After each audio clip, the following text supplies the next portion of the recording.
Okay, so event 2 of quarterfinals, we've got 3 rounds for time of the alternating pistols for 30 reps, 30 GHD sit-ups and 10 ring muscle-ups. Okay, 15-minute time cap. What are your first thoughts? First thoughts, what's your ring muscle-up capacity like? Or again, relating your 5-minute score or your max unbroken set to the amount of muscle-ups that you can do, I think is going to be the first point I need to look at before doing this workout. The big thing for me, obviously, you've got each exercise leads into the next one, or it has like a bit of interference into the next one, doesn't it? So alternating pistols, your legs are going to be, you know, they're going to know about it. They're going to be switched on after 30. Then jumping on to the GHD machine, and you've got that leg burn, which is gonna, like, you're going to be aware of that for the first half of the reps. And then it's going to be more about like ab and core burn, and then coming into ring muscle-ups where you're going to need that to extend and do the transition over. So it's like you're going to be kind of like always chasing yourself around a little bit as the first thing. I think being aware of what your technique is like on the GHD as well. So if you're someone that tends to make it more abby, like that transition through the rings will probably feel a little bit harder. So the first initial couple of reps, really making sure like you're coming through those rings nice and fast. If you're someone that puts it a little bit more on the hip flexors, that extension of your hips, again, it might just be a case of exaggerating that a little bit more on the first couple of reps as well before you get into your rhythm. Yeah.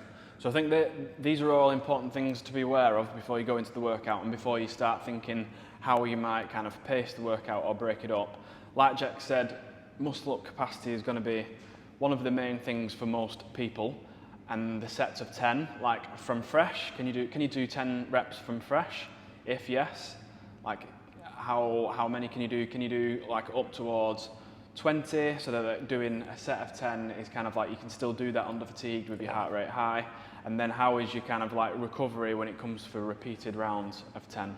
Okay, we would always kind of say in this kind of situation with workouts, try and finish the same as you've started, the same or better than you've started. So even if you can do 10 unbroken in the first round, if you know you can do 10 unbroken in the first round, but you know that you won't be able to do 10 unbroken in the last round, probably shouldn't do 10 unbroken in the first round. Okay, so make sure that your last round, we always say last round's your fast round, but make sure it's consistent with round 1, and don't just go out in round 1 because you know you can do 30, 30 and 10 fast, because the workout is 3 rounds, okay, and you've got to think about how you're going to feel through round 2, which is going to be kind of that, you know, that middle round where, you know, you're fatigued, you're tired, you've still got a little bit more work to do, and then round 3 you're coming into the last part where whatever you've got left in the tank, you know you can give, but it's just making sure that things don't start falling apart because you've put yourself in the deep end early doors. For sure. I think if you're at more of an intermediate level, I would be slowing down the GHD sit-ups for sure, maybe just going 10, it'd be nice and comfortable, 10, nice and comfortable, and then finishing them off with 10, so that you're going into that first set of muscle-ups fresh, because I'm presuming, again, if you're at an intermediate level, the amount of times you've probably done GHD sit-ups with muscle-ups, probably not that much. So, like Steve said, set yourself up for success by not sending that first round, not doing a Reggie. And then on the pistols as well is, for example, myself, I need to do a lot of reps before I'm in a good rhythm and I feel really stable.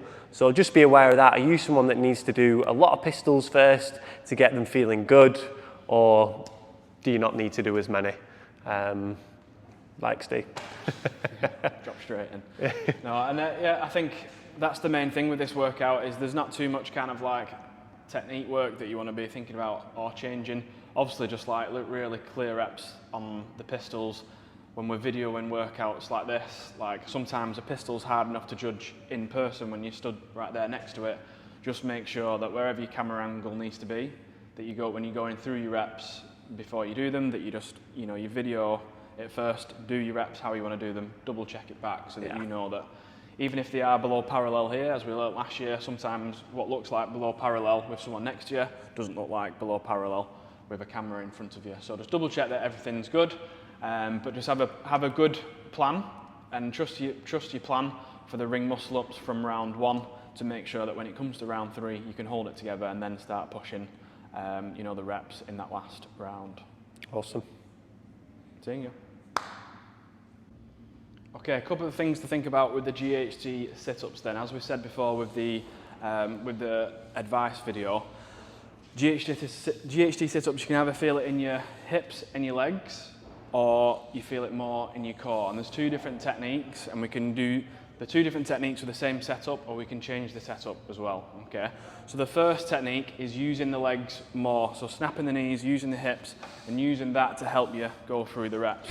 So if you watch Jack's, if you see Jack's knees, they go from that little bend here, and then snapping them shut, and using his quads and his hips to assist him up with that sit-up each time, okay?